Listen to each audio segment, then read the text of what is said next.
reaching us out that the attempted coup by some members of the Presidential Guard has been put down and that President Bazoum is well and safe, as you heard in that report. But then, what are the implications of such a coup in West Africa at this time? Now, to answer this, I'm being joined by a former ECOWAS Director of Communications and now an analyst in African Affairs. I'm talking about Adama Gaye. He is actually in Dusseldorf, Germany at the moment. Hello, Adama. Hello. How are you doing? Good to see you. Good to see you too. All right, let's get straight to it quickly. Now, what's the implication of another coup d'etat in Africa at this time? This is a signal that what President Tinubu said when he was elected barely 2 to 3 weeks ago in Guinea-Bissau as acting chairman of the ECOWAS head of state conference, that is called to end military coup is not being heeded. People are not listening to that. And the Mo Ibrahim Afrobarometer report stated yesterday that 53% of people interrogated said that they are in favor of military coup.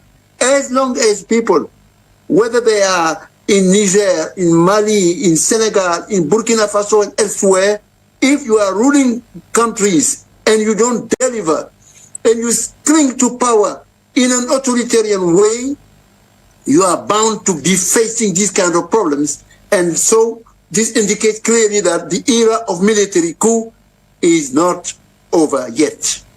Okay, are there hopes that just like it happened in Zimbabwe, where the transition was peaceful and President Mugabe was ushered away peacefully, are there hopes that the same thing is going to happen in the Niger Republic, or are there fears that it might escalate out of hand, in Niger as it happened? Nobody knows whether the coup has succeeded or not.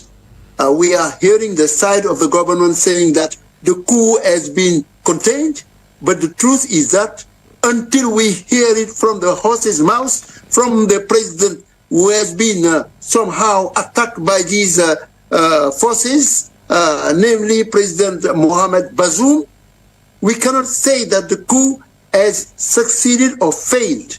So will there be a soft exit like in Zimbabwe in the case of the deceased former late President Mugabe, or will it be a violent coup as it has been the case sometimes in Niger?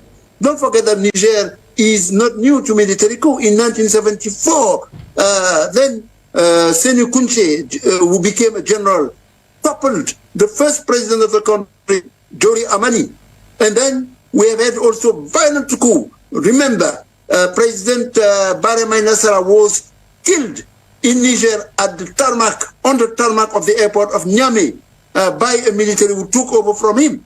So this time around, we cannot state clearly whether this will be a peaceful or a violent coup. At the end of the day, what we have to retain is this. Military coups are not over in West Africa as long as the civilians don't deliver.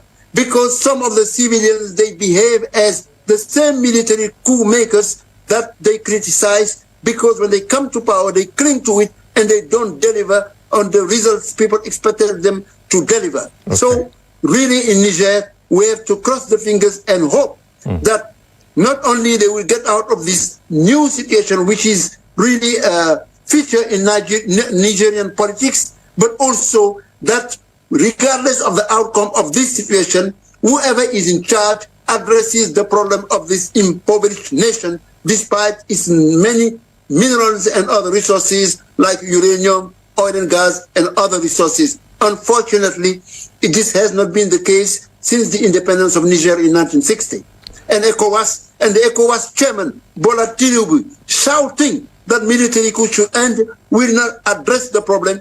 They should stop these kind of utterances and address the real root causes that create conditions of military coup in West Africa. This case being in Niger can spill over elsewhere in West Africa. We are not out of the, so to say, out of the game of military coup in West Africa. All right.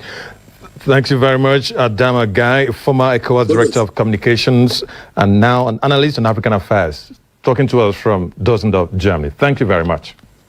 My pleasure.